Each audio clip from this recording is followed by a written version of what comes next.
up to today? Typing. Typing. Right. That's a very odd way to type. Has anybody ever talked to you about sitting ergonomically at a computer desk? No. No. Do you feel comfortable the way you are? Yeah, feels Yeah. pretty good. Okay. Do sometimes you go home with a bit of a sore back? Sometimes actually. Okay. And how's your supervisor feel about you putting your big muddy feet on the top of their computer? They haven't noticed? Not yet. I think you'd be in big trouble. And what about your wrists? Do you ever experience any soreness in your wrists? Yeah, sometimes. Yeah, okay. But I think we actually need to call in somebody that can talk to us all about ergonomics and how to sit properly at a computer. And there are great benefits from this. So hopefully you'll feel more comfortable in the way you're sitting. You'll still be able to be relaxed in the workplace, but also you'll probably be more productive, and you're certainly not going to be turning into an 80-year-old with a stooped back. And the way you're going, that's going to happen, okay? Come on in, Susan. Hi. I can see I've got a candidate for ergonomic correction. What we need to do first is, how about you put your feet down on the floor. The keyboard, will pull out this keyboard drawer and place the keyboard here. He probably didn't realise there was actually a tray for his keyboard, so that's interesting, isn't it? Yes. Alright, so what we need to do is to show you what it is to set up your workstation for arranging your chair ergonomically so that you're reducing the stress on your body through sitting at a workstation for long hours, okay? So the first thing we need to do is to make sure that your feet are flat on the floor and that your knees are bent at a 90-degree angle. And you can tell this by the way that your thighs will be completely flat. Now what we're trying to achieve with that is that we don't want any pressure on the underneath side of your thighs. Have you heard of the pressure that you can get there cutting out the circulation? No. No. And in a young body you probably won't feel the effects of that for a while, but of course you're going to be working for a few years yet, so we have to make sure you can last the distance. Okay.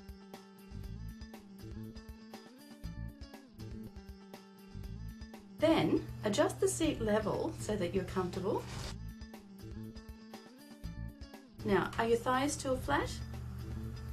I think they're on a bit of an angle, so maybe just drop your chair down a little bit further still. Okay, now you need to sit back a bit further in the chair and rest your back up against the backrest. And the backrest itself needs to be adjusted so that it's sitting straight. And can you see the bulge? Just feel the bulge in the back of your chair rest. See that bulge part there? So we're needing to make sure that the bulge in the back of the chair is sitting in the small of your back. A lot of these backs are sitting really quite low and sitting basically behind your bottom, and that's the wrong position. So they need to be raised so that the bulge in the chair is sitting in the small of your back. Okay, now move your chair in a little bit because you need to be sitting quite close to your keyboard.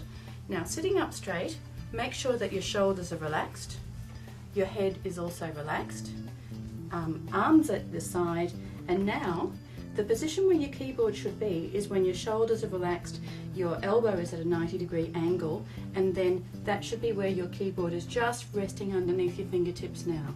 Does that feel to be a comfortable position? Okay. Now, this means that you're not putting strain on your body sitting at a computer for long periods of time. So it's important that you establish a habit of setting up your workstation to these angles. Now sometimes in different desks you have to arrange your workstation differently. So if that's the case, we'll just move the keyboard up here and move the tray in. If that was the case and your keyboard was sitting up here, you would have to raise your chair a little bit higher so that you were high enough for that keyboard. So can we just work through that? And one of the things to remember is if your chair is then going to be used by somebody else, you may have to actually adjust the chair all over again. So chairs are actually a really personal item in a workspace.